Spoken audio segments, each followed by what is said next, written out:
হরে কৃষ্ণ। আজকে একটা খুব জিনিস করছি যে ভগবান আমাদের পৃথিবীতে 84 লক্ষ প্রজাতি, 84 লক্ষ ধরনের জীব আছে। 84 লক্ষ, তার মধ্যে স্থাবর 20 লক্ষ, মানে গাছপালা। এই 20 লক্ষ বাদ দিলাম, বাকি 84, বাকি যে 64 লাখ, এই 64 লাখ হচ্ছে মানে জীব, এরা আহার গ্রহণ করছে। তো ভগবান শ্রীকৃষ্ণ এই পৃথিবীতে বহু জীব তৈরি করেছে। তাদের মধ্যে কিছু নিরামিষভোজী জীব তৈরি করেছে, আবার কিছু আমিষভোজী। তো প্রত্যেকটা জীবের দেহগত গঠন এবং কার্যপ্রণালী সম্পূর্ণ আলাদা। হ্যাঁ, এই কথাটা বর্তমানে সায়েন্স প্রমাণ করছে। মেডিকেল সায়েন্স, মূলত মেডিকেল সায়েন্স প্রমাণ করছে যে মানুষের দৈহিক গঠন নিরামিষভোজী যেসব প্রাণী রয়েছে তাদের সঙ্গে একই রকম, আর যেসব প্রাণীরা মাংসাহারী তাদের দৈহিক গঠন সম্পূর্ণ আলাদা। ভগবান তাদের শারীরিক অ্যাক্টিভিটিসগুলো, মানে শারীরিক যে পরিপাকের মানে পাচনতন্ত্রের যে ক্রিয়াগুলো রয়েছে সেগুলো সম্পূর্ণ আলাদা। তো সেই পার্থক্যটা আজ পড়ছি যে সায়েন্স কি বলছে, মেডিকেল সায়েন্স, যে সায়েন্স রিসার্চ করেছে যে মাংসাহারী, শাকাহারী এবং মানুষ, এই 3 ধরনের মধ্যে ডিফারেন্স কি না। ফার্স্ট হচ্ছে যেসব মাংসাহারী প্রাণী জীব তাদের বড় বড় নখ আছে, যেমন বাঘ, সিংহ, কুকুর, এদের নখ খুব বড় বড়, কারণ এরা নখের দ্বারাই সে প্রাণী হত্যা করবে, মাংস ছিঁড়ে খাবে। আর যারা শাকাহারী তাদের বড় নখ নাই, এবং মানুষের তো নখ নাই, ছিঁড়ে খাওয়ার মতো নখ নাই।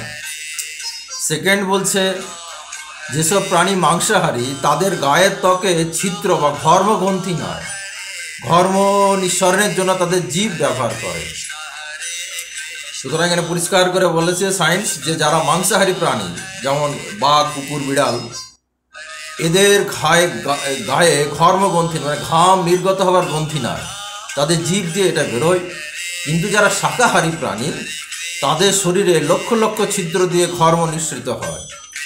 আর মানুষেরও তাই, মানুষেরও ত্বকে লক্ষ লক্ষ ছিদ্র দিয়ে ঘর্ম নিঃসরণ হয়।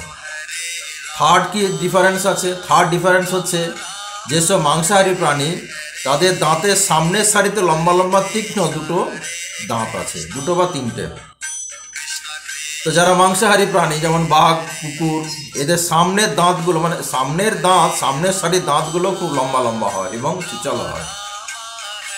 হ্যাঁ, কারণ তারা সেইভাবে ভগবান তাদের দাঁত তৈরি করে দিয়েছে যাতে তারা সেই দাঁত দিয়ে তারা এই মাংস খেতে পারে। কিন্তু যারা শাকাহারী, যেমন গরু, শাকাহারী প্রাণী, এই গরুর দাঁত যদি আমরা দেখি, গরু, ছাগল, এদের লম্বা তীক্ষ্ণ কোনো দাঁত নেই, সেরকম মানুষেরও সামনে লম্বা কোনো তীক্ষ্ণ দাঁত নয়। ফোর্থ কি বলছে না, যেসব প্রাণী মাংসাহারী তাদের মুখের বিবরের মধ্যে অতি ক্ষুদ্র ক্ষুদ্র লালাগ্রন্থি রয়েছে, যা শস্য দানা ও ফলকে হজম করতে সহায়তা করার জন্য এগুলি কার্যকরী নয়। এই যে যারা মাংসাহারী প্রাণী বাঘ, সিংহ, এদের মুখের মধ্যে ক্ষুদ্র ক্ষুদ্র লালাগ্রন্থি রয়েছে, যে লালাগ্রন্থির দ্বারা সবজি বা ফল হজম করা সহায়ক নয়। সেইটা কাদের রয়েছে? সেই ক্ষুদ্র ক্ষুদ্র লালাগ্রন্থি কাদের মধ্যে রয়েছে? শাকাহারী প্রাণীর মধ্যে রয়েছে, গরুর মধ্যে আছে বা ছাগলের মধ্যে আছে। এদের মধ্যে কি আছে? সুপুষ্ট লালাগ্রন্থি রয়েছে, যা শস্য, ফল আদি হজম করতে যা প্রয়োজন। থার্ড বলছে মানুষের মধ্যে সুস্পষ্ট লালাগ্রন্থি রয়েছে, যা শস্য এবং ফল আদি হজম করতে প্রয়োজন হয়। তো সুতরাং আমরা দেখতে পাচ্ছি এই যে 4টে ডিফারেন্সের মধ্যে মাংসাহারী শরীরের গঠন আলাদা, শাকাহারী শরীরের গঠন আলাদা, এবং মানুষের তার সঙ্গে শাকাহারীর মধ্যে মিল আছে। ফিফথ কি বলছে? ফিফথ ডিফারেন্স কি না, মাংসাহারীরা পশুদের হাড় পেশি হজম করার জন্য পাকস্থলীতে শক্তিশালী হাইড্রোক্লোরিক অ্যাসিড তৈরি হয়, অটোমেটিকভাবে হাইড্রোক্লোরিক অ্যাসিড তৈরি হয়, যার সাহায্যে ওরা মাংস হজম করতে পারে। কিন্তু যারা শাকাহারী তাদের পাকস্থলীতে মাংসাশী প্রাণীদের থেকেও 20 গুণ কম শক্তিশালী হাইড্রোলিক অ্যাসিড থাকে। এবং মানুষেরও পাকস্থলীতে মাংসাশী প্রাণীর থেকে 20 গুণ কম শক্তিশালী হাইড্রোলিক অ্যাসিড আছে। সুতরাং এর থেকে বোঝা যাচ্ছে যে ভগবান এই আমাদের মনুষ্য দেহটা তৈরি করেছে শাকাহারী, মানে এই মানে ফল সবজি খাওয়ার জন্য। কারণ কি না, একটা সায়েন্স বলছে একটা মাংস হজম করতে যে হাইড্রোলিক ক্লোরিক অ্যাসিডের প্রয়োজন তা মাংসাহারী প্রাণীর থেকে মানুষের 20 গুণ কম শক্তিশালী হাইড্রোলিক অ্যাসিড তাদের পাকস্থলীতে আছে। সুতরাং অটোমেটিকভাবে বোঝা যাচ্ছে যে ভগবান আমাদের তৈরি করেছে, মনুষ্য প্রাণীকে তৈরি করেছে শাকাহারীর জন্য। সিক্স ডিফারেন্স কি না, একটা মাংসাহারী প্রাণীর পৌষ্টিক নালী দেহের তুলনায় 3 গুণ লম্বা। অর্থাৎ আমি যে 5 ফুট 6 ইঞ্চি লম্বা, আমি 5 ফুট 6 ইঞ্চি লম্বা, তা মাংসাহারী প্রাণীর কি হয়েছে যতটা লম্বা তার 3 গুণ তার সেটা পৌষ্টিক নালীটা। অত 3 গুণ। যদি একটা বাঘ যদি 5 ফুট লম্বা হয় তাহলে 3 গুণ মানে 15। যদি একটা বাঘ 15 ফুট লম্বা হয় তাহলে তার পৌষ্টিক নালী কতটা লম্বা হবে? 3 গুণ মানে 15 ফুট। 15 ফুট লম্বা হবে, তার কারণ যাতে দ্রুত পচনশীল হয়ে মাংস দেহ হইতে বেরিয়ে যেতে পারে। কিন্তু ভগবান কিভাবে তৈরি করেছে না, ভগবান এই শাকাহারীদের কিভাবে তৈরি করেছে না, পৌষ্টিক নালী দেহর তুলনায় 6 গুণ লম্বা এবং ফল সবজি দ্রুত পচে না, তাই সেই জন্য পৌষ্টিক নালীর মধ্যে দিয়ে ধীরে ধীরে প্রভাবিত হয়। আর মানুষের কি হয়েছে, পৌষ্টিক নালী দেহর তুলনায় 6 গুণ লম্বা। 6 গুণ লম্বা মানে আমি 5 ফুট 6 ইন্টু 6 মানে 30 ফুট 31 ফুট লম্বা পৌষ্টিক নালীটা। কারণ কি না, এই যে ফল সবজি দ্রুত পৌঁছতে পারে না, সেই জন্য পৌষ্টিক নালী দিয়ে ধীরে ধীরে বেরোয়। তো সুতরাং আমরা স্পষ্ট বুঝতে পারছি যে মাংসাহারী প্রাণী আর আমাদের মানুষের শরীরের মধ্যে আকাশ জমিন তফাৎ আছে। সেকেন্ড কি বলা হয়েছে, যেসব প্রাণী মাংসাহারী তারা জিভ দিয়ে চেটে জল খায়। তারা কখনো চুমু দিয়ে জল খেতে পারে না। যেমন আমরা কুকুরকে দেখি তারা জিভ দিয়ে চেটে জল খায়, বাঘকে জল খেতে যায়। কিন্তু শাকাহারী প্রাণী মানে গোমাতাও পশু, কিন্তু তাকে কখনো দেখা যাবে না যে জিভ দিয়ে চেটে জল খায়। ও চুমু দিয়ে জল খায়, মুখের মধ্যে জল টেনে খায়, চুমু দিয়ে জল খায়। মানুষও চুমু দিয়ে জল খায়, মানুষও চেটে জল খেতে পারে না। সুতরাং ভগবান আমাদের একদম সুন্দর শাকাহারী তৈরি করে দিয়েছে জীবন শরীরটা। কিন্তু এই কিছু ডাক্তার আছে যারা মূর্খ ডাক্তার, তারা বলে অ্যানিমেল প্রোটিন চাই, শরীরে অ্যানিমেল প্রোটিন চাই। অথচ যারা অ্যাকচুয়াল শিক্ষিত ডাক্তার, যারা সত্যিকারে পড়াশোনা করেছে, তারা কেউ বলে না সেই ডাক্তারগুলো যে অ্যানিমেল প্রোটিন চায়। তার জ্যান্ত উদাহরণ আছে। কেউ যদি চেন্নাইয়ে যায়, চেন্নাইয়ে আই রিসার্চ মেডিকেল কলেজ একটা আছে, শঙ্কর নেত্রালয়, সেখানে আমি বহুবার গেছি। তো সেই শঙ্কর নেত্রালয় মেডিকেল কলেজে ওখানে ক্যান্টিনে কোনো রকম ভেজ ননভেজ খাবার ঢুকতে দেয় না, কোনো মাছ মাংস পেঁয়াজ রসুন না। ওখানকার ডাক্তার খুবই ভালো, এস বদ্রীনাথ, উনি একদম বড় বড় হরফে লিখে দিয়েছে যে আমার হসপিটালে কোনো পেশেন্ট মাছ মাংস পেঁয়াজ রসুন খেতে পারবে না। পেঁয়াজটা হাতে অ্যালাউ আছে, কিন্তু মাছ মাংস খেতে দেয় না ওখানকার ওই হসপিটালে। এখানে মেডিকেল সায়েন্স কি বলছে, মেডিকেল সায়েন্সে বলছে, স্বাস্থ্য সংক্রান্ত কি বলছে, যে মাংস সংরক্ষণের জন্য যে প্রিজারভেটিভ ব্যবহার করা হয় তা অতি ক্ষতিকর পদার্থ। অর্থাৎ মাংসের মধ্যে যে টক্সিন রাসায়নিক পদার্থ আছে যে মাংস তৈরি খাদ্যের মধ্যে থাকে, সেইটা হৃদয় রোগ মানে হার্ট ফেল, আমাদের যেটা এখন হার্ট অ্যাটাক, হার্ট ব্লক যেগুলো হয়, সেইগুলো হওয়ার জন্য বহু ধরনের রোগ যারা মাংসাহারী তাদের এগুলোর মধ্যে সৃষ্টি হয়, যারা মাংসভোজী হয়। আর যদি পুষ্টির দিকে দেখা যায় তো সায়েন্স কি বলছে, যে কেবল মাংসের মধ্যে উন্নত প্রোটিন আছে এবং শরীরের শক্তিশালী সামর্থ্যের জন্য বিপুল পরিমাণের প্রোটিন প্রয়োজন হয়। এই দুটি ধারণা ভিত্তিহীন এবং মিথ্যা গল্প। যেমন এই কিছু ডাক্তার বলছে যে অ্যানিম্যাল প্রোটিন চাই, অ্যানিম্যাল প্রোটিন খাওয়া তাহলে শরীর শক্তিশালী হবে, এই হবে, হেন তেন হবে, বহু কিছু বলছে। তো এটা আমাদের সাধুরা বলছে এটা মিথ্যা গল্প, এটা ভিত্তিহীন, এর কোনো মানেই হয় না।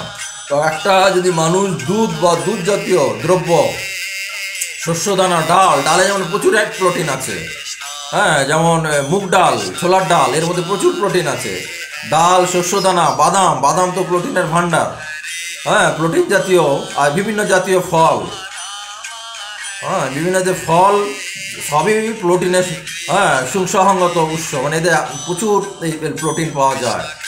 আর যদি অপর্যাপ্ত পরিমাণে মানে এক্সেস যদি প্রোটিন শরীরে ঢোকে, তাহলে সেটা শরীর সেটাকে ক্ষয় করতে পারে না। এর ফলে কি হচ্ছে, সে অতিরিক্ত প্রোটিন শরীর গ্রহণ করতে পারে না। এর ফলে কি হচ্ছে, অব্যবহৃত প্রোটিন খাদ্যবস্তু নাইট্রোজেন ঘটিত বর্জ্য পদার্থে পরিণত হয় এবং যা ফিল্টার করতে পারে না, এবং তার ফলে কি হচ্ছে, কিডনি এফেক্ট হচ্ছে, কিডনিতে আক্রান্ত হচ্ছে, বৃক্ক আক্রান্ত হচ্ছে। মানে যারা মাংসাহারী তাদের কিডনিতে গড়বড় হবেই, কিডনি ফেলিয়ার হবে, কারণ ওইসবগুলো যে এক্সেসগুলো তারা সেগুলো বার করতে পারে না। আমাদের মানুষের শরীরে সে ক্ষমতা নেই বের করে দেওয়ার। তো বিভিন্নভাবে গবেষণায় দেখা গেছে যে যথার্থভাবে নির্বাচিত প্রস্তুত নিরামিষ আহার মাংস থেকে অধিক পুষ্টি মূল্য এবং শক্তি প্রদান করে থাকে। সুতরাং দেখা যাচ্ছে যারা নিরামিষভোজী তারা অধিক শক্তিশালী হয়ে থাকে এবং নিরামিষ আহারগুলো অধিক পুষ্টি। আমরা দেখতে পাই হাতির শরীরে কত বল, কিন্তু সে নিরামিষই খায়। তো মাংস ভোজনের পরিণত শরীরতন্ত্রে অতিরিক্ত প্রোটিন সঞ্চয় হয়ে থাকে। সুতরাং যারা মাংস খায় তাদের শরীরে অতিরিক্ত প্রোটিন সঞ্চয় হয়। তার ফলে সেই খাদ্যবস্তু নাইট্রোজেনের দ্বারা, অ্যাসিডের দ্বারা যেগুলোকে বের করে দেওয়া প্রয়োজন শরীর থেকে, সেটা শরীর করতে পারে না। এবং তার ফলে কি হচ্ছে না, সুস্বাস্থ্যের প্রতি প্রতিকূল প্রভাব পড়ছে। এই প্রতিকূল প্রভাব পড়ছে এবং এই প্রতিকূলের জন্য আর কোনো মানুষই কেবল মাংস, জল ইত্যাদি দীর্ঘকাল বেঁচে থাকে। এবং সায়েন্স কি বলছে, যদি কোনো মানুষ শুধু জল আর মাংস খায় তাহলে সে কোনোদিন দীর্ঘকাল বেঁচে থাকতে পারে না। এবার আসে ভগবানের কথায়। গীতাতে কি বলছে? ভগবান গীতাতে বলছে উন্নত আহার করতে হবে, চতুর্থ অধ্যায় বলেছে। সাত্বিক আহার করতে হবে। তো সে সম্বন্ধে আমাদের ইসকন প্রভুপাদ, ইসকন হরে কৃষ্ণ আন্দোলনে নিরামিষ আহারের সপক্ষে প্রচার করে না। আমাদের ইসকন কখনো বলে না নিরামিষ খাও, নিরামিষ খেলে হবে না, নিরামিষটার থেকেও উন্নত মানের আহার আমাদের গ্রহণ করতে হবে। সেটা কিভাবে হচ্ছে না, ইসকন আন্দোলন কেবল নিরামিষ আহার সপক্ষে প্রচার করে না, নিরামিষ আহারের চেয়েও উন্নত আহার গ্রহণের নীতি রয়েছে। মাংসযুক্ত আহারের চেয়ে নিরামিষ আহার গ্রহণ অধিকতর গ্রহণযোগ্য হলেও নিরামিষ আহার গ্রহণ আমাদের কর্মফলের ভোগের নিয়মে থাকে। কর্মযোগ অধ্যায় ভগবান এই কথাগুলো সব বলেছে যে অর্জুন, কর্মফলে তুমি ভোগ করবে। আমি যদি গাছ কেটে খাই, মাংস, এই সমস্তগুলো যদি কেটে খাই, যেমন এখন বাজারে প্রচুর আম এসে গেছে, এই আম আমার কবজির ক্ষমতা হয়নি যে আমি গাছের থেকে আম পেড়ে খাবো। আমার বাগানেও প্রচুর আম, কিন্তু আমি আম সৃষ্টি করতে পারিনি, ভগবান সৃষ্টি করেছে।